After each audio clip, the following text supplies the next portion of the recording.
ఆత్మ అంటే ఏమిటి? అది శరీరంతోనే నశిస్తుందా? ఆత్మ అనేది మన నిజమైన స్వరూపం.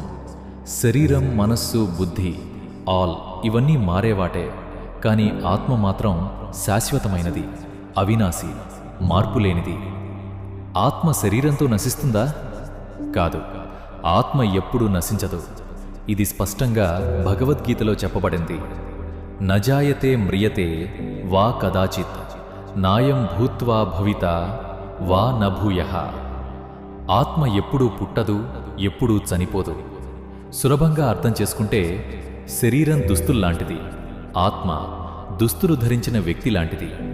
శరీరం మరణించినప్పుడు ఆత్మ నశించదు. కర్మల ప్రకారం మరొక శరీరాన్ని ధరిస్తుంది. మరొక ముఖ్యమైన విషయం, అగ్ని ఆత్మను కాల్చలేను, నీరు తడపలేను, ఆయుధాలు కత్తిరించలేవు. అందుకే ఆత్మను అవినాశి, అజరామరమైనది అంటారు.